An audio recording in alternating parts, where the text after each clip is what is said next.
아버진 이미 가족이 아닙니다. 아들의 목소리는 차갑고 단호했습니다. 그 말을 듣는 순간 제 가슴 한편이 무너지는 동시에 이상하게도 홀가분해지는 걸 느꼈습니다. 떨리는 손을 꼭 쥐고 고개를 끄덕였을 때 저는 알았습니다. 이제 우리는 정말 자유로워졌다는 것을요. 하지만 이 이야기는 그날부터 시작된 게 아니었습니다. 15년 전으로 거슬러 올라가야 합니다. 2010년 봄이었습니다. 저는 김정순 53이었고 남편만 오는 56이었죠. 작은 식당을 운영하며 큰아들은 대학 입학을 앞둔 19, 작은 딸은 고등학교 1학년이었습니다. 겉보기엔 평범한 가정이었고 단골 손님들은 늘 우리를 부러워했으며 남편은 식당 일을 열심히 도왔고 아이들은 공부를 잘했습니다. 하지만 모든 가족이 그렇듯 평온한 수면 아래엔 작은 파도가 일고 있었습니다. 밤 11시가 넘어서야 귀가하는 남편. 식당 문을 닫고 설거지를 하는 제 옆에서 남편은 휴대폰만 들여다보고 있었습니다. 화면엔 빨간색과 파란색 숫자들이 끊임없이 움직이고 있었죠. 여보, 곧 큰돈 벌어서 식당 여러 개 차릴 거야. 그럼 당신은 일 안 해도 돼. 남편의 말에 저는 피곤한 미소를 지었습니다. 30에 결혼해서 지금까지 남편은 늘 그런 말을 했으니까요. 곧, 조금만 기다려. 이번엔 다를 거야. 하지만 그 말을 믿고 싶었습니다. 아니, 믿어야 했습니다. 통장 잔고가 이상하게 줄어들고 있다는 걸 눈치챘을 때도 저는 남편을 믿었습니다. 가족을 위한 일이겠거니, 뭔가 계획이 있겠거니, 26년을 함께 산 사람을 의심하는 건 제 자신을 의심하는 것과 같았으니까요. 새벽 4시, 식당 준비를 하러 가는 길, 차가운 공기를 마시며 저는 생각했습니다. 정말이지 불안한 마음을 떨쳐낼 수가 없었습니다. 그해 봄, 큰아들의 대학 등록금을 내러 가는 날이 왔습니다. 은행 직원이 통장을 확인하더니 고개를 갸웃거렸습니다. 고객님, 잔액이 3만 원입니다. 머리가 하얘졌습니다. 900만 원이 있어야 할 통장에 3만 원이라니. 손이 떨려 통장을 제대로 잡을 수가 없었습니다. 5년간 새벽부터 밤까지 일해서 모은 돈이, 아들의 미래가 담긴 돈이 사라진 겁니다. 집으로 돌아와 남편을 마주했을 때 남편은 태연했습니다. 아, 그거 주식에 투자했어. 곧 2배로 불어날 거야. 등록금이었어요. 우리 아들 대학 등록금. 알아! 그래서 더 늘려서 다음 학기 것까지 한꺼번에 마련하려고 한 거잖아. 당신이 벌어놓은 돈 가지고 내가 투자한 건데 뭐가 문제야? 당신이 벌어놓은 돈이라는 말에 가슴이 철렁 내려앉았습니다. 새벽 4시에 일어나 밤 11시까지 식당에서 일한 게 뜨거운 기름에 손을 댈 때마다 참았던 아픔이 그저 당신이 벌어놓은 돈이었을까요? 아들은 아무 말 없이 방으로 들어갔습니다. 딸이 울먹이며 물었죠. 엄마, 왜 막지 못했어? 오빠 등록금인 거 알았으면서. 내가 알았더라면 정말 몰랐습니다. 아니, 알고 싶지 않았는지도 모릅니다. 친척들이 소식을 듣고 전화를 걸어왔습니다. 아니, 형수님, 남편도 제대로 못 관리해요? 맨날 집에서 뭐 했길래? 변명할 수도 대꾸할 수도 없었습니다. 저도 제가 한심했으니까요. 26년을 함께 살면서 저는 대체 뭘 본 걸까요? 그날 밤 남편은 말했습니다. 내가 가족 위해서 한 건데 왜 다들 이해를 못 해주는 거야? 조금만 기다리면 다 돌려줄 수 있다고. 가족을 위해서라고요? 누구를 위한 건지 이제 알 수가 없었습니다. 하지만 더 끔찍한 일이 기다리고 있었습니다. 남편은 잃은 걸 회복하겠다며 빚까지 내기 시작했고, 낯선 사람들이 식당으로 찾아와 협박했으며, 저는 떨리는 손으로 문을 잠가야 했습니다. 그로부터 석 달 후, 어느 여름밤이었습니다. 남편이 가방을 싸고 있었습니다. 나 좀 나가서 있을게. 마음 좀 정리하고. 언제 돌아올 건데요? 모르겠어. 남편은 그렇게 집을 나갔습니다. 나중에 안 사실이지만 동네 후배 여자 집으로 간 거였습니다. 35살 된 여자였죠. 가족을 버리고 책임을 버리고 그렇게 떠난 것이었습니다. 아이들의 전화도 제 문자도 씹었습니다. 마치 우리가 애초에 존재하지 않았던 것처럼 이 집에서 남편이란 사람은 사라졌습니다. 하지만 빚은 남아 있었고, 아이들은 남아 있었고, 식당은 남아 있었고, 53세 제 인생은 계속되고 있었습니다. 친정에 전화했을 때 어머니는 말했습니다. 이혼해. 그런 남자한테 인생 낭비하지 말고. 하지만 이혼할 여유조차 없었습니다. 당장 내일 먹을 쌀을 사야 했고, 빚쟁이들을 피해야 했으며, 아이들 학비를 마련해야 했으니까요. 새벽 4시, 식당 바닥을 닦으며 저는 눈물을 흘렸습니다. 걸레를 짜는 손에서 물이 떨어지고, 그 물인지 눈물인지 모를 것들이 바닥에 고였습니다. 내가 이 아이들만큼은 지켜낸다. 그날부터 저는 허드레시를 3개나 시작했습니다. 새벽 식당 일, 오전 청소 일, 저녁 식당 설거지. 하루에 3시간을 자며 악착같이 돈을 모았고, 남편 몰래 만들어둔 새 통장에 1푼, 2푼 쌓아갔습니다. 차가운 겨울날 청소하던 빌딩 계단에 주저앉아 잠이 든 적도 있었습니다. 깨어보니 경비 아저씨가 담요를 덮어주셨더군요. 사장님, 너무 무리하지 마세요. 그 따뜻한 말에 또 눈물이 났습니다.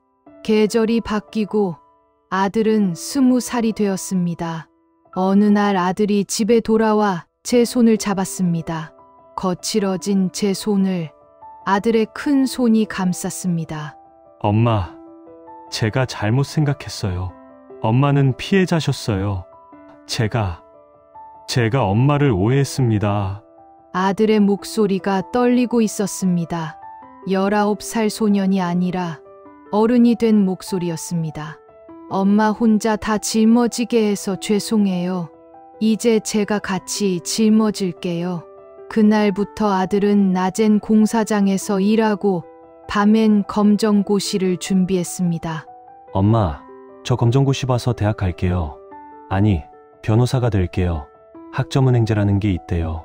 그걸로 학사, 학위 따고 사법시험 볼 거예요. 그게 뭔데? 4년제 대학 안 가도 학사, 학위 딸 수 있는 제도래요. 저한테 딱 맞는 거예요. 그리고 엄마, 저 꼭 변호사 될게요. 그래서 엄마 지킬게요. 아들의 눈빛이 달라져 있었습니다. 딸도 변했습니다.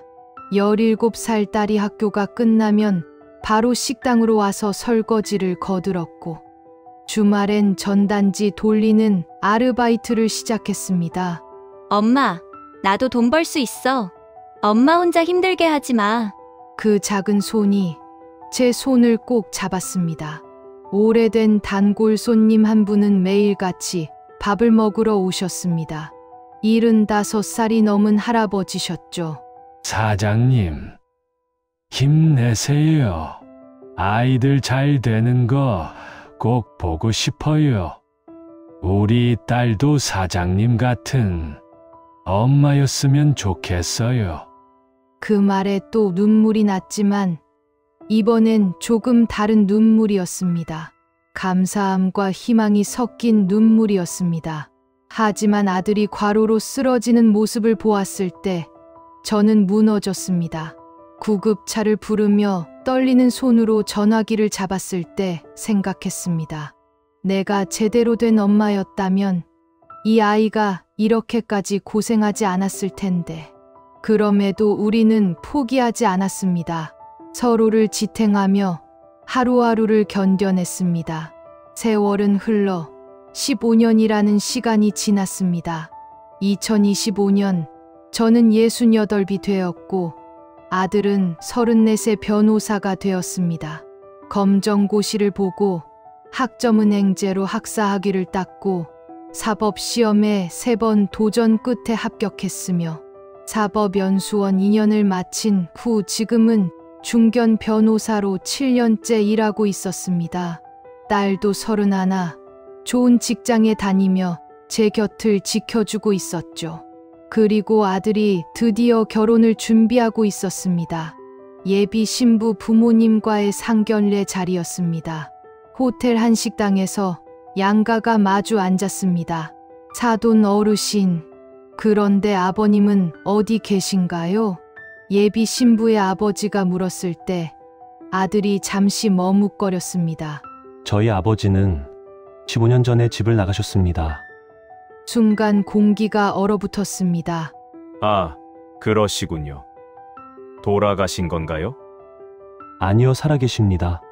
하지만 저희와는 연락이 없습니다. 예비 신부의 어머니가 미묘한 표정을 지었습니다. 그날 밤 아들은 처음으로 예비 신부에게 모든 걸 말했다고 했습니다. 아버지가 등록금을 날리고 빚을 지고 가족을 버린 이야기, 그리고 제가 숨겨왔던 진실까지. 사실 남편은 2번째 투자 실패 후 빚쟁이들에게 저와 아이들을 담보로 제시했던 겁니다. 가족을, 사람을 물건처럼 내놓았던 거죠. 그 사실을 알게 된 건 아들이 변호사가 된 후 우연히 옛날 서류를 정리하다가였습니다. 엄마, 왜 이런 걸 숨기셨어요? 왜 혼자 다 짊어지셨어요? 딸이 울며 물었을 때 저는 말했습니다. 너희가 더 상처받을까봐 아버지를 미워하며 자라는 게 싫었어. 하지만 진실은 언제나 드러나기 마련입니다. 예비 신부 측에서 연락이 왔습니다. 죄송하지만 좀 더 생각해 볼 시간이 필요할 것 같습니다. 파혼 위기였습니다. 15년을 견뎌온 우리 가족이 또다시 흔들리고 있었습니다. 그로부터 일주일 후 더 끔찍한 일이 벌어졌습니다. 초인종이 울렸습니다. 문을 열었을 때 그곳엔 늙고 초라한 남자가 서 있었습니다. 71에 임한 후 15년 만에 다시 나타난 제 남편이었습니다. 정순아, 무슨 일이세요? 저는 일부러 냉정하게 물었습니다. 하지만 손은 떨리고 있었습니다. 아들 결혼시켜준다며 돈 좀 빌려줘. 1,000만 원만. 이번에 사업 성공하면 다 갚을게. 똑같은 말이었습니다. 15년 전 그 말과 무슨 사업인데요? 그건 나중에 설명할게. 급한 거야. 아니, 사실은 남편의 목소리가 떨렸습니다. 사기를 당했어. 폭력 조직한테 쫓기고 있어. 살려줘. 정순아, 가족이잖아. 가족, 그 단어를 입에 올릴 자격이 이 사람에게 있을까요? 바로 그때 예비 신부 가족이 방문했습니다. 최악의 타이밍이었습니다. 그들은 현관에서 벌어진 이 장면을, 초라하게 돈을 구걸하는 남편의 모습을 모두 목격했습니다. 저희는 이만 가보겠습니다. 예비 신부의 아버지가 차갑게 말하며 돌아섰습니다. 아들이 뛰어나왔습니다.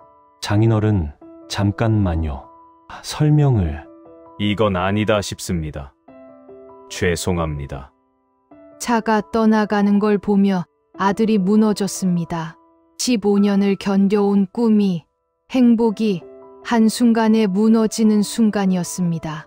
만호는 그 와중에도 말했습니다. 내 엄마가 날 버려서 이렇게 됐다. 가족이면 도와줘야지. 아들아, 내가 변호사잖아. 천만 원이 뭐가 대수냐? 그 말에 제 몸이 흔들렸습니다. 갑자기 어지러웠고 숨이 막혔으며 세상이 기울었습니다.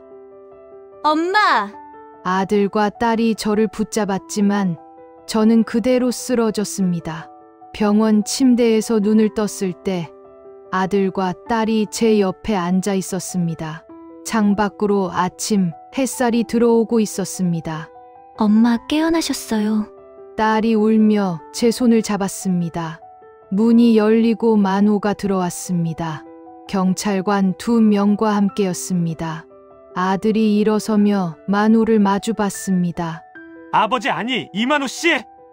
아들아, 우리 얘기 좀. 아버진 이미 가족이 아닙니다.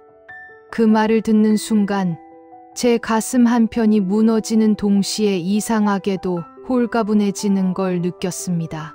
아들의 목소리는 떨리지 않았습니다. 변호사의 목소리였습니다. 내가 너희 아버지인데 이럴 수 있어. 15년 전 일을 가지고. 15년 전 일이 아닙니다. 아들이 서류 봉투를 꺼냈습니다. 여기 증거가 있습니다. 당신이 엄마와 저희를 빚의 담보로 제공한 문서, 가정폭력 신고, 기록, 사기죄 전과, 그리고 지금 당신을 찾고 있는 채권자들의 고소장. 만호의 얼굴이 하얗게 질렸습니다.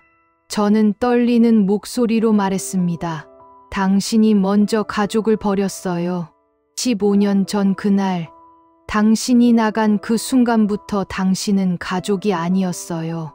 나도 어쩔 수 없었어. 사업이 잘못돼서. 어쩔 수 없다고요? 딸이 일어서며 소리쳤습니다. 우리 엄마 혼자 얼마나 힘들었는지 아세요? 하루에 3시간 자면서 일했어요. 손이 부르트고 허리가 휘어도 참았어요. 우리를 위해서.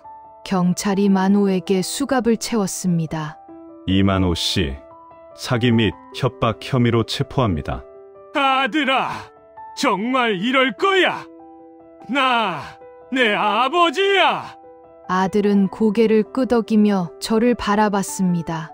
저도 떨리는 손을 꼭 쥐고 고개를 끄덕였습니다. 당신은 우리 아버지가 아닙니다.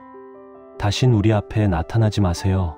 만호가 끌려가는 뒤 모습을 보며 아들이 주저앉았습니다. 엄마, 죄송해요. 제 결혼식. 괜찮아. 제가 아들의 머리를 쓰다듬었습니다. 2년이면 다시 돌아올 거야. 하지만 솔직히 저도 확신할 수 없었습니다. 어쩌면 이 일로 인해 아들의 결혼이 무산될 수도 있었습니다. 그래도 거짓말은 하고 싶지 않았습니다. 며칠 후 퇴원을 했습니다. 집으로 돌아오는 길, 핸드폰이 울렸습니다. 아들의 목소리가 들렸습니다. 엄마, 결혼 다시 하기로 했어요. 정말? 네, 수진이가 전화 왔어요. 시간이 좀 필요했대요. 자기 부모님 설득하는데. 그녀는 우리 가족의 사정을 알고도 시간을 두고 생각한 끝에 아들을 선택했다고 했습니다. 완벽한 이해는 아니었을 겁니다. 여전히 불편할 수도 있었을 거예요. 하지만 그녀는 아들을 믿기로 했다고 했습니다. 고마운 사람이구나. 네. 제가 잘할게요. 엄마. 전화를 끊고 저는 창밖을 바라봤습니다. 완벽한 해피엔딩은 아니었습니다. 하지만 그걸로 충분했습니다. 그로부터 석 달 후 아들의 결혼식이었습니다. 작은 웨딩홀에서 조촐하게 치러진 식이었지만 따뜻했습니다. 식이 끝나고 피로연 자리였습니다. 아들과 수진이가 각 테이블을 돌며 인사를 했습니다. 저희 테이블에 왔을 때 아들이 잠시 멈칫하더니 제 옆에 앉았습니다. 엄마, 응. 고맙습니다. 짧은 말이었지만 그 안에 많은 것이 담겨 있었습니다. 15년의 시간이, 고생이, 눈물이, 이제 잘 살아라. 네, 수진이 잘 만났어요. 좋은 사람이에요. 수진이가 제 손을 잡았습니다. 어머님, 저 잘할게요. 그래, 고맙다. 그게 전부였습니다. 거창한 감사 인사도 드라마 같은 고백도 없었습니다. 그저 짧은 대화였지만 그걸로 충분했습니다. 딸이 말했습니다. 엄마, 이제 식당 정리하고 우리 집 근처로 이사 오세요. 제가 모실게요. 아니야. 엄마는 아직 일할 수 있어. 그리고 이 식당이 좋더라. 하지만 사실 저도 알고 있었습니다. 이제 몸이 예전 같지 않다는 걸. 반년 후 저는 식당을 정리했습니다. 30년을 지켜온 그 자리를 이제는 놓을 때가 됐습니다. 딸의 집 근처 작은 원룸으로 이사를 했습니다. 큰 짐도 없었습니다. 그저 아이들 사진 몇 장과 식당에서 쓰던 냄비 하나만 챙겼습니다. 엄마, 이제 편히 쉬세요.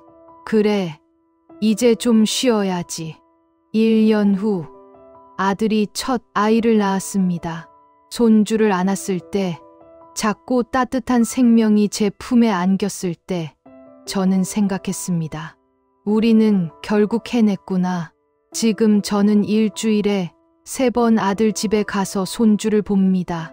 나머지 시간엔 동네 복지관에서 친구들을 만나고 가끔 시장 구경도 하고 공원을 산책합니다. 평범한 일상입니다. 특별할 것 없는 하루하루입니다. 하지만 이 평범함이 저는 좋습니다. 얼마 전 손주를 재우다가 아들이 물었습니다. 엄마, 힘들진 않으세요? 괜찮아. 이 나이에 손주 보는 게 얼마나 큰 복인데. 그건 진심이었습니다. 그 사람을 용서한 건 아닙니다. 그냥 내 삶을 사는데 더 이상 그 사람이 필요하지 않게 됐을 뿐이죠. 창밖으로 저녁 노을이 지고 있습니다. 손주가 제 품에서 스르르 잠이 듭니다. 이제 저는 그냥 할머니입니다. 아들과 딸의 엄마이고 손주의 할머니입니다. 그걸로 충분합니다. 이야기를 들어주셔서 감사합니다. 영상이 마음에 와 닿으셨다면 좋아요와 댓글로 함께 해주세요.